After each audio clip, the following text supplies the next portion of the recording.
새해 첫 거래일을 맞아 상승 출발했던 국내 증시 이 하락 전환하며 지금 약세장을 보이고 있습니다. 코스닥 같은 경우에는 지금 1% 넘게 빠지고 있는데요.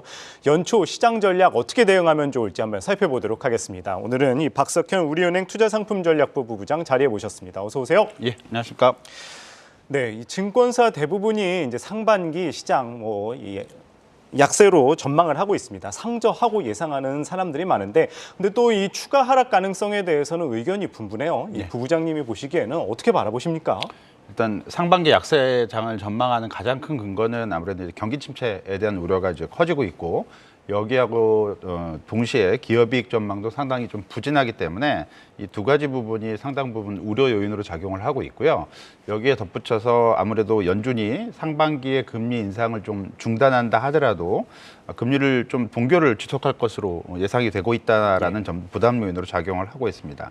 상반기 주식시장 성패는 아무래도 미국을 중심으로 선진국의 경기 침체가 얼마만큼 깊어질 것인지, 그리고 이와 연동된 기업이익 전망 하향 조정이 얼마만큼 지속이 될 것인지에 따라서 좌우될 것으로 예상이 되고 있는데, 경기 침체가 그렇게 심각한 어떤 상황까지 악화가 되는 것이 아니라면 어느 정도는 주가가 추가적으로 하락하는 부분을 좀 방어해 줄 수 있지 않을까라고 예상을 할 수 있을 것 같고요. 기업이익 전망도 여기하고 좀 연동돼서 생각을 해볼 수가 있을 것 같습니다.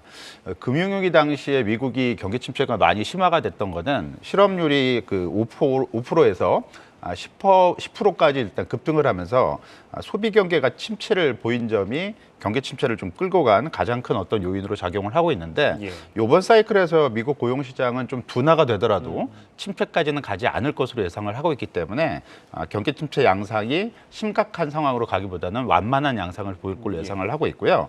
기업이익 전망 역시 다소 부진이 이어질 것으로 예상이 되고 있긴 하지만 추가적으로 악화되는 폭은 크지는 않을 것으로 예상을 할 수가 있을 것 같습니다. 그래서 주식시장의 좀 약세장을 좀 더 이어가는 분위기이긴 하지만 이게 뭐 지속성을 보이지는 않을 것 같고, 조만간 반등 쪽으로 방향을 잡을 수 있지 않을까라고 생각을 하고 있고요. 코스피 같은 경우에 상반기에 코스피가 지난해 저점을 하회하지는 않을 것으로 예상을 하고 있고, 어느 정도는 반등 탄력, 그러니까 10% 이상 정도는 반등을 할 수 있지 않을까 기대를 해보고 있습니다. 예, 결국엔 올해 우리 증시 내부보다는 이 외부 요인이 또 시장에 큰 영향을 줄 것 같은데, 결국에는 이 미 연준의 이 정책 변화 시점과 경기 회복 여부에 좀 초점을 맞추면 될까요? 예, 일단 연준 정책 변화가 상당 부분 올해 중에 좀 기대가 되고 있는 요인이고요. 연방기금 금리 선물에 반영이 되고 있는 연준 최종금리 전망치는 한 5%에서 5.25% 정도 좀 안정적으로 유지가 되고 있기 때문에 연준 정책금리 어떤 그 인상 어떤 속도가 다시 빨라진다라는 어떤 우려감은 상당 부분 좀 자리를 감추고 있다라고 봐야 될 것 같습니다. 12월 달 FOMC 그 점도표를 보게 되자면 연준이 추가 금리 인상을 한 75bp 정도 할 것으로 예상이 되고 있는데, 빠르면 3월 FOMC, 올해 두 번째 이제 FOMC가 해당을 하게 되고요. 늦어도 5월 달 FOMC까지는 금리 인상 사이클이 마무리되지 않을까라고 예상을 할 수 있을 것 같고, 당분간은 연준이 이 이후에는 금리 동결을 이어가지 않을까 예상을 하고 있습니다. 일부 시장에서는 내년도 그러니까 올해죠. 올해 연말경에는 연준이 금리 인하를 할 수 있다라는 쪽으로 기대를 하고 있는데요. 일단 연준의 통화정책 기조 변화를 일단 금리 인상 중단으로 볼 것이냐, 아니면 금리 인하를 하는 시점으로 볼 것이냐에 따라 좀 나뉠 수가 있는데, 전반적으로는 올해 하반기 이후에는 연준의 통화정책 기조 변화가 조금 더 뚜렷해지지 않을까라고 기대를 해볼 수가 있을 것 같습니다. 다만 금리 인하 쪽으로 연말경에 돌아설 수 있다라는 기대가 좀 작용을 하고 있지만, 미국 그 물가 전망이 아직은 안정적이지 않은 상황이기 때문에 금리 인하 쪽으로까지 기대하기는 좀 성급한 측면이 좀 있는 것 같습니다. 예, 그런 가운데 이 원달러 환율도 한번 여쭤보도록 하겠습니다. 최근에 이제 하락하긴 했으나 지난해 이제 최대폭 상승률을 기록하긴 했죠. 지금 오늘도 약 한 1,270원대 지금 기록을 하고 있는데, 좀 환율 같은 경우에는 어떻게 바라보십니까? 일단 원달러 환율이 지난해 1,440원까지 올랐다가 연말경에는 이제 1,260원대까지 떨어지면서 그 연말에 낙폭이 비교적 상당히 좀 빠르게 좀 진행이 됐습니다. 가장 큰 배경은 아무래도 미국 물가 상승률이 좀 둔화되면서 연준 금리 인상 속도가 뚜렷하게 이제 줄어드는 어떤 모습을 보인 점이 달러 가치를 안정시키면서 원달러 환율을 좀 떨어뜨리는 요인으로 작용을 한 것 같고요. 단기적으로는 원달러 환율 1,250원 정도가 분기점으로 작용을 하고 있기 때문에 추가적으로 그 원달러 환율 하락폭이 더 커지지는 않을 거로 예상을 하고 있습니다. 하지만 그 달러화를 좀 약세 쪽으로 이끄는 요인들이 여전히 지속이 되고 있고요. 그리고 일본은행의 통화정책 기조가 좀 바뀔 수 있다라는 전망이 좀 제기가 되면서 엔화가 강세를 보이고 있는 점, 그리고 중국 경제가 이제 재개가 본격화될 수가 있기 때문에 이 부분이 위안화 가치를 좀 끌어올리고 있는 점, 이런 점들을 고려를 했을 때 원달러 환율이 추가적으로 좀 떨어질 요인은 충분히 있다라고 봐야 될 것 같고요. 수급적인 측면에서는 그 무역 수지 적자가 좀 지속이 되고 있긴 하지만 국내 금융시장에서 연초에 외국인 순매수가 일정 부분 관찰이 될 수 있을 것으로 기대가 되고 있는 점이 수급적인 부분 측면에서도 환율을 좀 추가적으로 안정시키는 요인으로 작용할 것으로 기대를 할 수 있을 것 같습니다. 네, 뭐 그런 가운데 이제 새해 좀 어떤 업종을 바라보면 좋을지 궁금합니다. 이 많은 증권사나 전문가들이 이야기하기를 역시나 이제 반도체나 2차 전지 쪽을 말씀해 주시는 분들이 많아요. 부부장님께서는 어떻게 보십니까?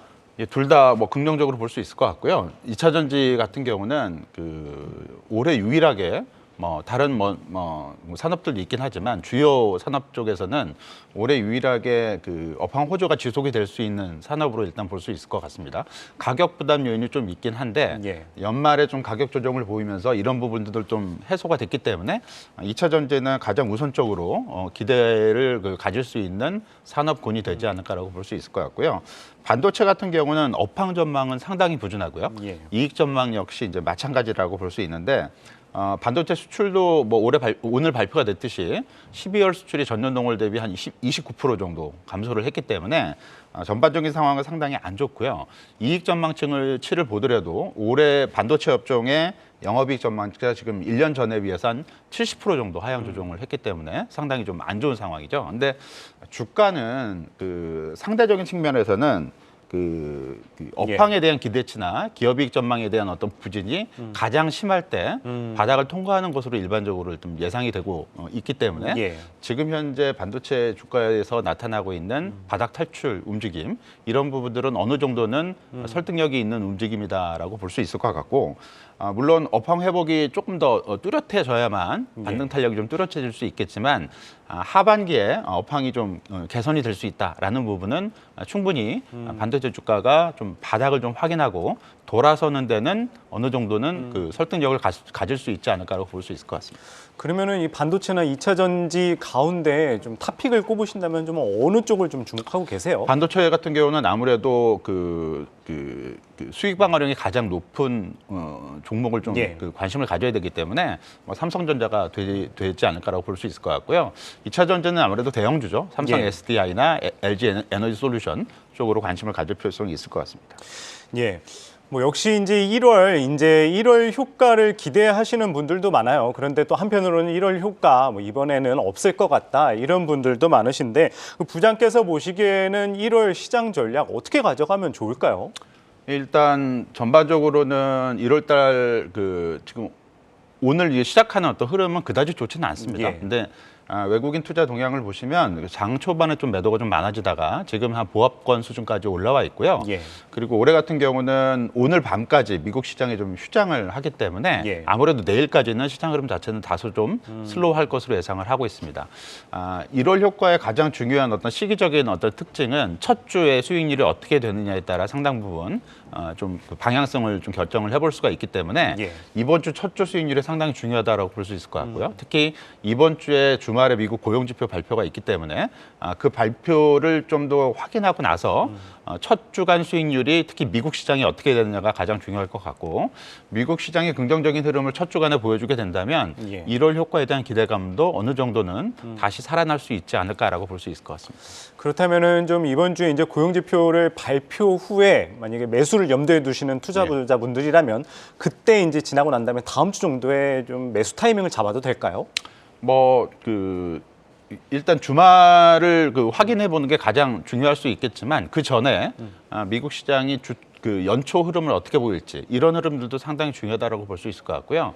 생각보다 강한 흐름이 좀 전개가 될 수 있다면 주말에 대한 어떤 기대 효과도 어느 정도 작용을 하는 것으로 볼 수 있기 때문에 선제적으로 어느 정도는 진입을 해도 큰 무리는 없을 것 같습니다. 그럼 마지막으로 아까 좀 전에 이제 반도체와 2차 전지를 이야기하긴 했는데 부부장께서 보시는 그래도 유망 업종 어디를 꼽으실 수 있으신가요? 가장 큰 거는 역시 그 두 가지 업종이라고 볼 수 있을 것 같습니다. 업황적으로 가장 이제 그 신뢰가 갈 수 있는 업황이 지금 2차 전지로 볼 수 있을 것 같고요. 가격적인 측면에서 일단 그 턴어라운드를 할 수 있는 종목은 반도체라고 볼 수 있을 것 같고 거기에 덧붙여서 올해 전반적으로 금리가 큰 폭으로 뛰지 않고 어느 정도 금리 레벨이 유지되는 환경 그리고 경기가 이제 침체 국면 그리고 위축 국면에서 전반적으로 개선되는 쪽으로 방향을 잡는 쪽으로 펀더멘탈 환경을 가정을 해본다면 금융 쪽에서 은행 업종도 긍정적인 어떤 흐름을 보일 수 있을 것으로 기대를 할 수 있을 것 같습니다. 네, 반도체와 2차 전지, 금융 쪽을 말씀 주셨습니다. 오늘은 박석현 우리은행 투자상품전략부 부부장이었습니다. 말씀 고맙습니다. 예, 감사합니다.